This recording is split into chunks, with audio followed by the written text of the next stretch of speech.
Kisah Kembang Kecubung. Sebuah kisah mahakarya terbaik dari S.H. Mintarja yang sangat populer di masanya. Dengan bangga kami persembahkan kepada sahabat Permata TV tercinta semuanya. Pada kesempatan yang sangat baik ini, kita masuk pada episode yang ke-18. Selamat menikmati. Dalam kisah sebelumnya diceritakan, Ririswari termangu-mangu sejenak. Ketika jala wajah bergeser menjauh dan membelakanginya, maka Ririswari justru mendekatinya. Kakang tidak apa-apa. Aku tidak dapat membunuhmu sekarang, Riris. Tetapi aku akan membawamu kepada ayahmu. Aku akan membunuhmu di hadapan Paman Adipati untuk meyakinkan apakah Paman merasa terpukul oleh kematianmu atau tidak. Jangan, Kakang. Kau jangan membunuhku di hadapan ayahku. Kenapa? Mungkin kau tidak mempunyai kesempatan untuk melakukannya, tetapi akibat lain akan dapat terjadi. Ayah akan marah, dan ayah akan bertindak terhadap Kakang Jalawaja. Meskipun Kakang Jalawaja dapat menjaring angin, tetapi Kakang tidak akan dapat menghadapi ayahanda, baik ayahanda seorang diri, apalagi dengan para pengawalnya. Aku tidak peduli. Kakang dapat membunuhku dengan cara yang lebih aman. Sekarang, kemudian Kakang pergi ke Padukuhan, memberitahu orang-orang Padukuhan, pesan kepada mereka agar kematianku dapat didengar oleh Kanjeng Adipati. Jika Kanjeng Adipati belum mati dibunuh oleh para pemberontak. Tidak, biarlah aku berbuat menurut kemauanku sendiri.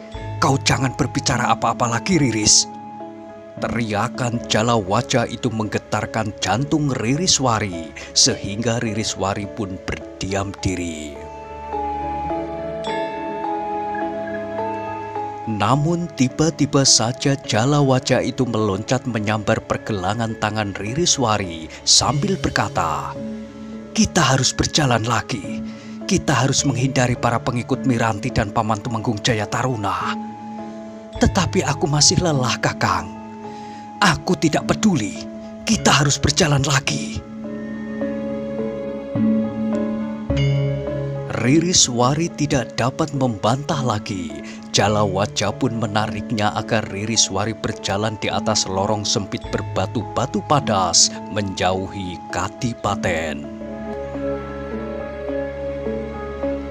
Ririswari tidak tahu ia akan dibawa kemana. Yang dapat dilakukan adalah mencoba berjalan mengikuti irama langkah jala wajah. Karena itu, maka Ririswari itu kadang-kadang harus berlari-lari kecil. Dalam pada itu di Kadipaten Sendang Arum, kesibukan masih nampak di sana-sini. Namun Ki Tumenggung Jaya Taruna dan Raden Ayu Reksayuda sudah sempat duduk di ruang tengah dalam kadipaten yang telah direbutnya. Agaknya tugas terberat kita sudah lewat, Raden Ayu, berkata Ki Tumenggung Jaya Taruna. Belum, Kakang. Kanjeng Adipati dan Ki Tumenggung Reksabawa belum tertangkap hidup atau mati. Ririswari dan bahkan juga jala wajah belum dibawa menghadap kepadaku. Itu bukan tugas yang berat, Raden Ayu. Aku sudah memerintahkan kepada para prajurit untuk tetap memburu Kanjeng Adipati dan Ki Tumenggung Reksabawa. Para prajurit juga sudah melacak ke Kademangan Karangwaru. Tetapi Kanjeng Adipati tidak ada di sana. Mungkin Kanjeng Adipati telah pergi ke Kadipaten Majawarna atau pergi ke tempat yang lain. Untuk menangkap Kanjeng Adipati dan Ki Tumenggung Reksabawa bukannya tugas yang ringan, Kakang. Juga untuk menemukan Ririswari dan jala wajah. Aku sudah mengirimkan sekelompok prajurit ke Padepokan Ki Ajar Anggara. Sebelumnya Jalawaja selalu berada di padepokan itu. Tetapi ternyata Jalawaja sudah tidak berada di padepokan itu lagi. Sudah tidak tinggal di padepokan itu atau sedang pergi meninggalkan padepokan. Para prajurit tidak menemukan Jalawaja di padepokan. Sementara itu Ki Ajar Anggara juga mencarinya. Jalawaja pergi tanpa pamit. Tiba-tiba saja ia tidak nampak berada di padepokan itu. Semuanya itu adalah tugas yang berat yang masih tersisa. Raden Ayu jangan cemas. Tetapi jika Kanjeng Adipati berada di Kadipaten Majawarna, maka akan dapat timbul persoalan, Kakang. Jika Majawarna bersedia membantu Kanjeng Adipati, maka kita akan berhadapan dengan kadipaten yang kuat itu. Tidak, Majawarna tidak akan mau berkorban terlalu banyak bagi Kanjeng Adipati yang sudah tidak berpengharapan lagi. Tidak ada keuntungan apa-apa bagi Kadipaten Majawarna untuk membantu Kanjeng Adipati. Sementara itu, Majawarna harus mengorbankan sejumlah prajuritnya untuk kepentingan yang sia-sia. Kakang Jayataruna yakin? Aku yakin, kecuali jika kedudukan Kanjeng Adipati masih kokoh. Mungkin ada pertimbangan khusus di Majawarna, sehingga Majawarna akan membantunya. Mungkin ada kesediaan Kanjeng Adipati untuk melepaskan hutan Rawaombo untuk dimasukkan ke telatah Majawarna atau daerah perbukitan yang berhutan lebat di sekitar Danau Ketawang. Tetapi sekarang Majawarna tidak dapat mengharapkan apa-apa lagi dari Kanjeng Adipati, sehingga Majawarna tentu tidak akan membantunya. Tetapi bukankah prajurit yang terluka itu mengatakan bahwa mereka akan pergi ke Kademangan Karangwaru atau ke Kadipaten Majawarna? Kata-kata itu tentu diucapkan sebagaimana orang mengigau, tetapi mereka tentu akan memikirkannya lagi, sehingga mereka akan mengambil arah yang lain. Namun dengan demikian, maka tugas kita masih belum selesai, Kakang. Bukankah tinggal tugas-tugas kecil? Jika Kanjeng Adipati bangkit dan berhasil mempengaruhi rakyat, semua senopati di Sendang Arum serta para Demang sudah menyatakan setia kepadaku. Seandainya Kanjeng Adipati akan mencoba-coba untuk bangkit, maka ia akan terhimpit oleh kekuatan yang sudah tergalang. Tetapi mungkin saja sikap rakyat Sendang Arum berbeda dengan sikap para pemimpinnya. Bahkan mungkin sikap para prajurit di tataran terbawah akan berpihak kepada Kanjeng Adipati jika Kanjeng Adipati itu tiba-tiba muncul kembali. Tidak ada kekuatan yang akan mendukungnya. Baiklah Kakang, kita masih akan menyelesaikan tugas kita sampai tuntas. Raden Ayu, bukankah aku tidak perlu menunggu sampai masalah-masalah kecil harus diselesaikan? Ini bukan masalah kecil, Kakang. Jangan mengada-ada, Raden Ayu. Kakang, apakah yang sebenarnya Kakang kehendaki? Aku menagih janji, Raden Ayu. Raden Ayu tertawa, katanya, apakah Kakang belum pernah menagih janji selama ini? Maksudku, hubungan kita akan menjadi terbuka, Raden Ayu. Kita masih harus berjuang lebih lama lagi, Kakang. Apa kata para prajurit dan para Demang yang mendukung kita jika kita langsung menikmati hasil perjuangan yang belum selesai ini? Mereka akan dapat mengerti, Raden Ayu. Justru setelah kita disatukan oleh ikatan jiwani itu, maka perjuangan kita akan menjadi semakin meningkat. Kita masih harus menjaga nama baik kita, Kakang. Lagi pula, apa kata anak dan istri Kakang? Itu soal mudah, aku akan mengatasinya. Tetapi aku minta Kakang menjadi sabar. Biarlah hubungan di antara kita berlangsung seperti ini saja untuk sementara. Lain kali, setelah segala sesuatunya selesai, kita akan membicarakannya. Raden Ayu, aku minta Raden Ayu jangan memandang aku sekarang sebagai seorang tumenggung yang derajat dan pangkatnya berada di bawah derajat dan pangkat seorang tumenggung Wreda. Tetapi aku sekarang memegang pimpinan di Kadipaten Sendang Arum ini. Aku tahu Kakang, tetapi Kakang harus sabar menunggu segala-galanya selesai sampai tuntas. Baru kita sempat memikirkan kita sendiri. Ki Tumenggung Jayataruna tidak sempat menjawab. Raden Ayu itu pun kemudian telah bangkit berdiri sambil berkata, "Maaf Kakang, renungkan. Jangan sakiti hati para prajurit dan para demang. Perjuangan ini bukan hanya untuk kita berdua, tetapi untuk menegakkan kebenaran dan keadilan di kadipaten ini."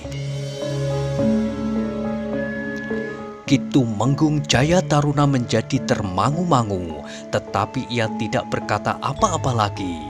Dipandanginya saja Raden Ayu yang meninggalkan ruangan itu sambil berkata, "Maaf Kakang, bukankah kita mempunyai banyak kesempatan? Karena itu, jangan tergesa-gesa mengikat diri selagi kita masih dapat berbuat dalam kebebasan kita masing-masing."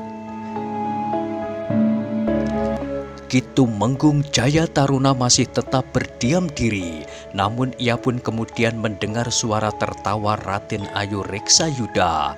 Namun Ki Tumenggung Jayataruna yang sempat merenung beberapa saat itu pun kemudian mengangguk-angguk sambil berkata kepada diri sendiri, "Raden Ayu benar, kenapa aku harus tergesa-gesa?" Namun sebenarnya lah bahwa Ki Tumenggung Jayataruna tidak mau terlambat jika ada orang lain yang datang dan langsung menarik perhatian Raden Ayu itu lebih dari dirinya.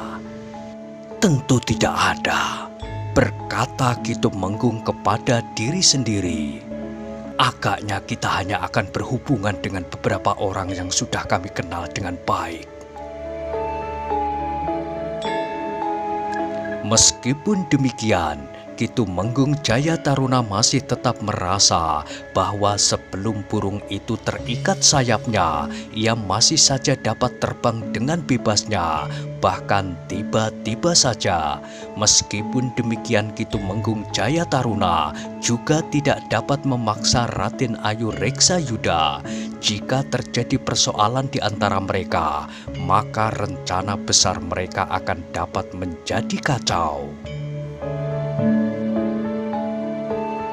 Namun sikap Raden Ayu itu telah memaksa Ki Tumenggung Jayataruna untuk bekerja lebih keras lagi.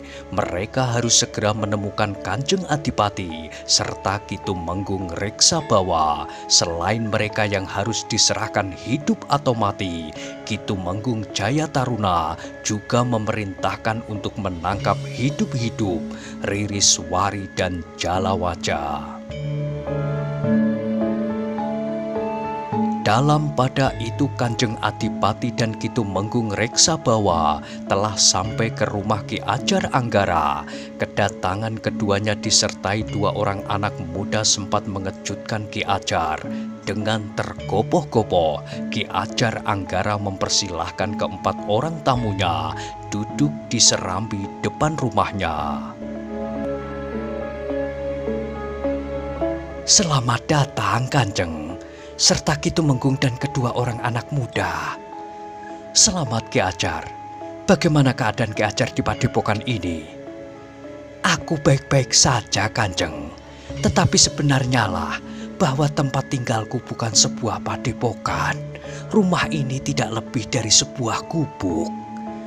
"Tetapi bukankah di sini tinggal para cantrik?" "Tidak Kanjeng. Tidak ada seorang cantrik pun yang tinggal di sini. Tetapi sebagian anak-anak muda di padukuhan sebelah yang tidak jauh dari tempat tinggalku ini menganggap aku sebagai guru mereka. Bahkan sebagian dari mereka memanggil aku guru, padahal tidak ada ilmu yang dapat aku berikan kepada mereka." "Bukankah sama saja Ki Ajar?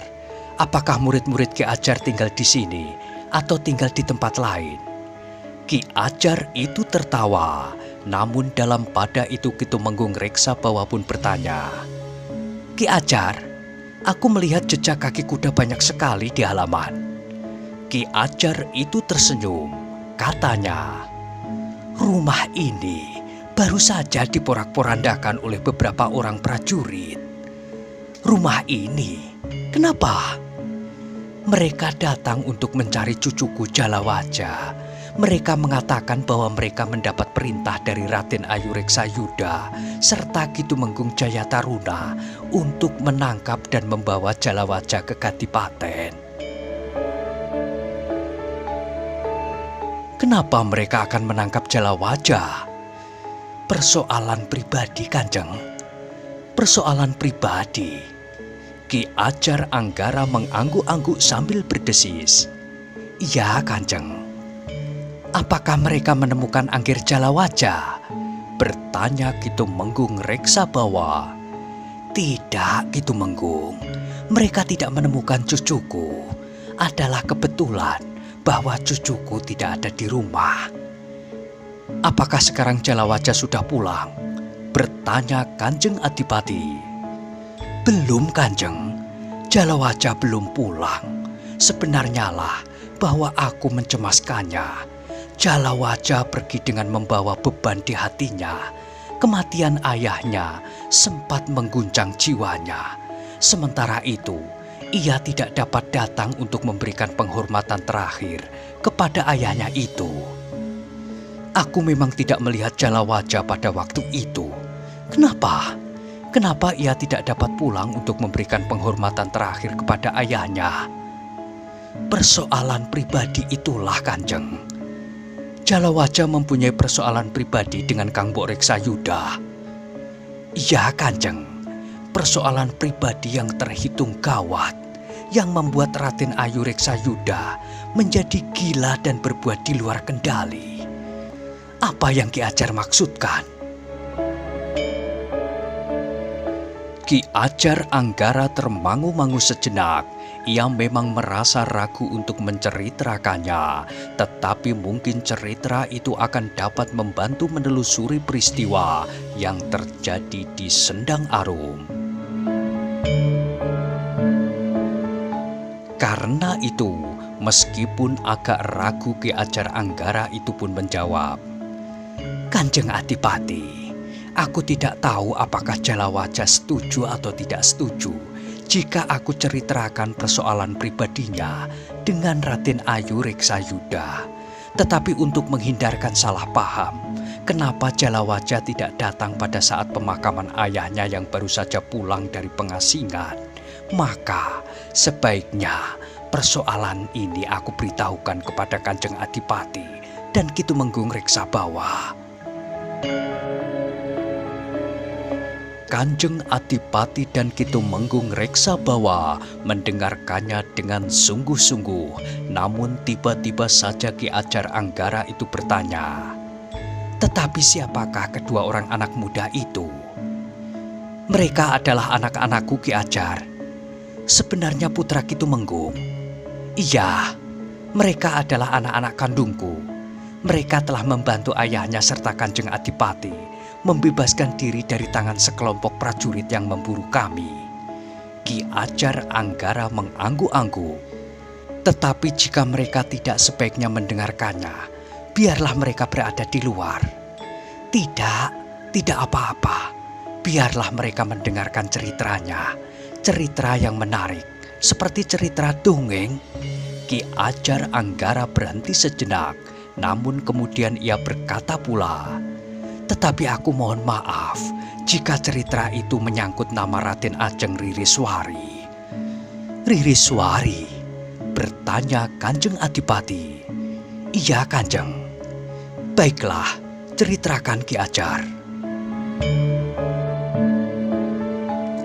Ki Ajar Anggara pun kemudian telah menceritakan hubungan antara Rara Miranti dengan Raden Jalawaja yang juga menyangkut nama Ririswari yang dianggap Miranti menghalangi hubungannya dengan Jalawaja.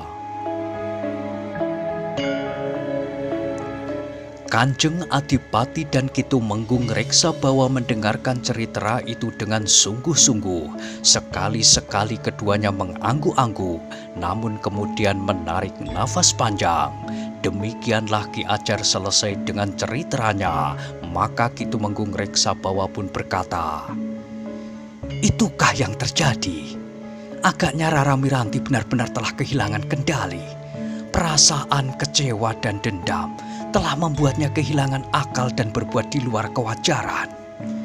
"Ya, Ki Tumenggung, dengan demikian maka Jalawaja telah berjanji kepada dirinya sendiri, selama ibu tirinya masih ada di rumahnya, ia tidak akan mau pulang apapun alasannya." Ki Tumenggung pun mengangguk-angguk, namun kemudian ia berkata, "Ki Ajar, sebenarnya lah bahwa kedatangan kami ke padepokan ini juga karena tingkah Rara Miranti dan Ki Tumenggung Jayataruna. Aku mendengar dari para prajurit yang datang mencari Jalawaja, bahkan Kanjeng Adipati dan Ki Tumenggung Reksabawa telah meninggalkan dalam kadipaten. Kami tidak mempunyai tujuan, Ki Ajar. Karena itu, maka justru memilih untuk datang kemari. Tetapi ternyata tempat ini pun menjadi sasaran para prajurit yang telah terpengaruh oleh Ki Tumenggung Jayataruna. Tetapi menurut dugaanku, mereka tidak akan segera kembali kemari, Ki Tumenggung. Mereka tentu mengira bahwa Jalawaja tidak akan tinggal di pondok ini lagi setelah para prajurit datang kemari. Bahkan mungkin Raden Ayu Reksayuda mengira bahwa yang telah melarikan Raden Ajeng Ririswari itu adalah Jalawaja. Aku berharap demikian, Ki Ajar. Mudah-mudahan Jalawaja dapat menyelamatkan Ririswari." "Ya," Ki Ajar mengangguk-angguk kecil, lalu katanya, "Sebaiknya Kanjeng Adipati dan Ki Tumenggung Reksabawa berada di pondok ini saja lebih dahulu sambil menunggu perkembangan keadaan. Mudah-mudahan ada titik-titik cerah yang dapat dimanfaatkan untuk mencari jalan keluar dari peristiwa yang memprihatinkan ini." "Terima kasih atas kesediaan Ki Ajar Anggara untuk menerima kami. Tetapi jika keberadaan kami justru akan menyulitkan keadaan Ki Ajar, maka aku kira kami dapat mencari jalan lain," berkata Kanjeng Adipati. "Tidak, Kanjeng. Aku kira para prajurit itu setidak-tidaknya untuk sementara, seperti yang aku katakan tadi, tidak akan datang kemari." "Baiklah, Ki Ajar. Aku akan tinggal di sini untuk beberapa lama.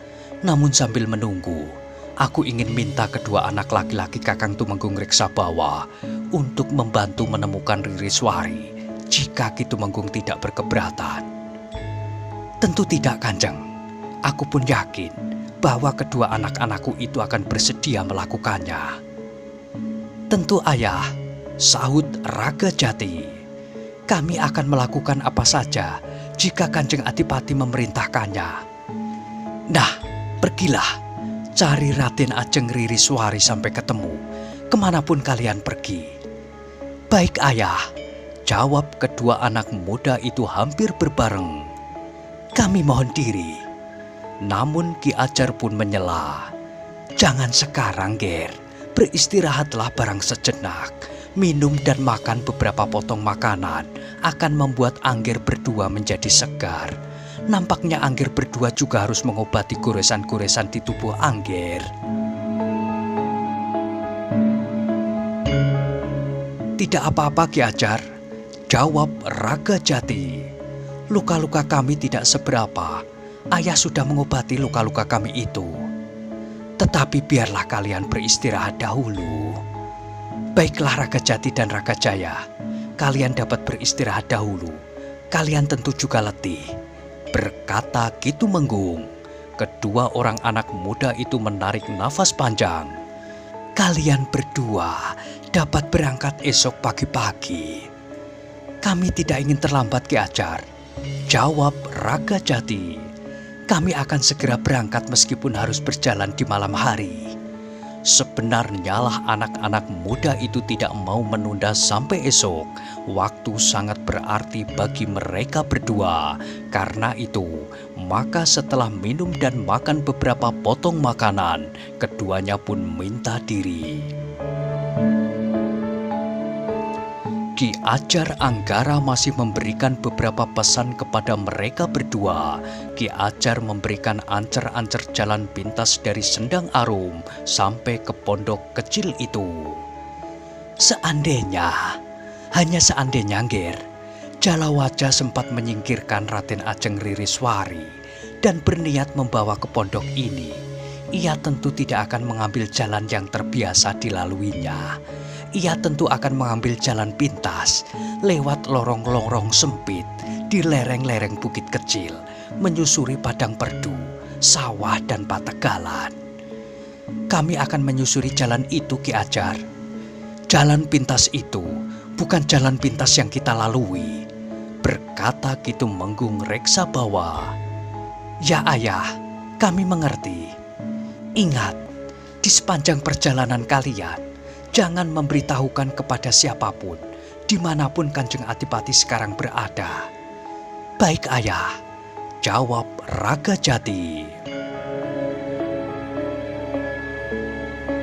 Demikianlah, maka sejenak kemudian keduanya pun segera minta diri berdasarkan atas ancer-ancer yang diberikan oleh Ki Ajar Anggara.